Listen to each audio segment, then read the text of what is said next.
Dear students, welcome to Abbas Mathematics 10th Standard English Grammar. Active voice and passive voice. Question number 23, 2 marks, active voice and passive voice. நீங்கள் பாருங்கள், இந்த சம்மில் உங்களுக்கு என்ன கொடுத்துருக்கு, active voice passive வாய்ஸாக மாற்ற சொல்லியிருக்கு. ஆக்டிவ் வாய்ஸ் பேசிவ் வாய்ஸாக மாற்ற சொல்லியிருக்கு. அப்போ இங்கே பார்த்தீங்கன்னா உங்களுக்கு இது ஒரு சென்டென்ஸு இருக்குது. இது சப்ஜெக்ட், இது வெர்பு, இது object. I write a letter, I write a letter, இது subject, verb, object. Change of active voice passive வாய்ஸாக மாற்றுறதுக்கு என்ன செய்யணும்? ஆக்டிவ் வாய்ஸ் பேசிவ் வாய்ஸாக மாற்றுறதுக்கு என்ன செய்யணும்னா, அந்த சப்ஜெக்ட் ஆப்ஜெக்டாக போயிடும், ஆப்ஜெக்ட் சப்ஜெக்டாக வந்துடும். இது subject, verb, object. A letter, letter passive வாய்ஸாக வரும்போது இங்கே வந்துருச்சு.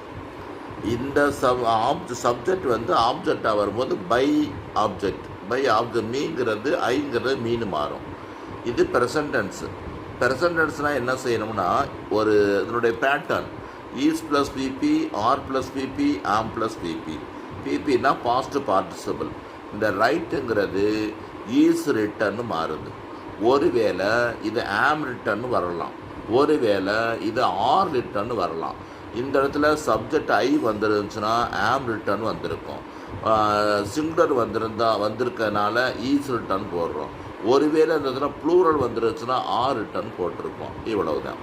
அதுக்கடுத்து பேசிவ் வாய்ஸ்லேருந்து ஆக்டிவ் வாய்ஸாக மாற்றுறதுக்கு என்ன செய்யணும்னா, பாருங்கள், a letter is written by me. இதில் ரிமூவ் பண்ண வேண்டியது பையை ரிமூவ் பண்ணணும். இங்கே உள்ள மீ இங்கே கொண்டு வரணும். மீ வரும்போது சப்ஜெக்டாக வரும்போது இது ஐன்னு மாறிடும். இதுக்கடுத்து இந்த பேட்டர்ன் இதை பார்க்கணும், இது என்ன டென்ஸில் இருக்குன்னு பார்க்கணும்.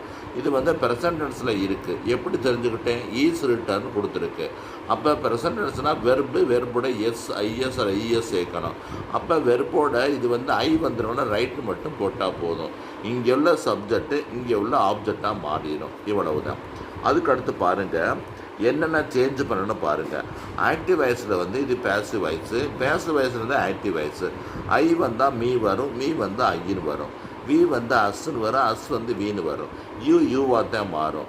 ஹீ ஹிம்னு வரும், ஹிம் ஹீன்னு வரும். சி ஹர்னு வரும், ஹர் சீன்னு வரும். இட்டாக தான் வரும். தெம்முன்னு வரும், தெம் தேன்னு வரும். ரவி ஒரு தேர்ட் பர்சன் வந்தால் ரவி அப்படின்னே வரும்.